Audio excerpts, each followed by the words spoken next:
Congress party విధానం మొదటి నుంచి కూడా బాబాసాహెబ్ అంబేద్కర్ గారిని అవమానిస్తూనే ఉంది. ఒక విషయం కాదు, పలు సందర్భాలలో నెహ్రూ నుంచి మొదలుకుంటే ఈనాటి రాహుల్ గాంధీ అయినా రేవంత్ రెడ్డి వరకు కాంగ్రెస్ పార్టీ బాబాసాహెబ్ అంబేద్కర్ గారిని అణువణుగున అడుగడుగున అవమానిస్తూ ఉంది.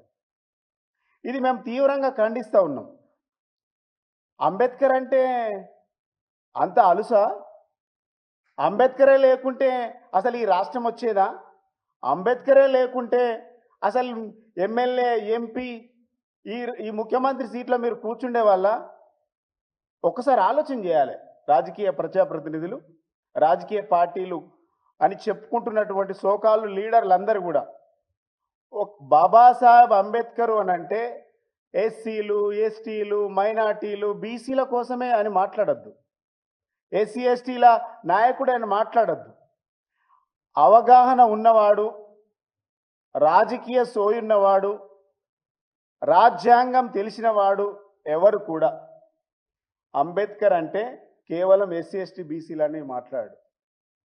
ఇలా అంబేద్కర్ లేకుంటే ఈ రాజకీయ వ్యవస్థ లేదు, అంబేద్కర్ లేకుంటే ఈ పార్లమెంటరీ వ్యవస్థ లేదు, అంబేద్కర్ లేకుంటే ఈ పరిపాలన వ్యవస్థనే లేదు.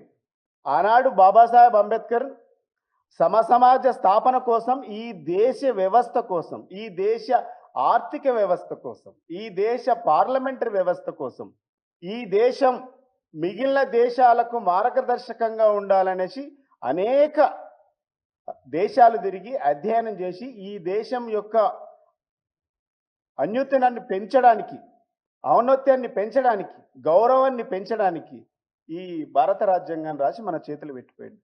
ఇలా మనం ఏం చేస్తున్నాం? కులాలను అంటగట్టి ఇలా అవమానించేటువంటి పరిస్థితి కాంగ్రెస్ పార్టీ చేస్తూ ఉన్నది. ఎంత ఎంత సిగ్గుచేటు! ఇలా వార్డు మెంబర్ నుంచి పార్లమెంటు మెంబర్ దాకా ఇలా అందరూ పార్లమెంటరీ వ్యవస్థలో కూర్చుంటున్నామంటే బాబాసాహెబ్ అంబేద్కర్ కాదా? ఆయన ఇచ్చినటువంటి స్ఫూర్తి కాదా? ఆయన ఇచ్చినటువంటి భిక్ష కాదా మనందరికీ? ఇలా ఎందుకు అంబేద్కర్ గారి మీద ఎందుకు అంత వివక్ష?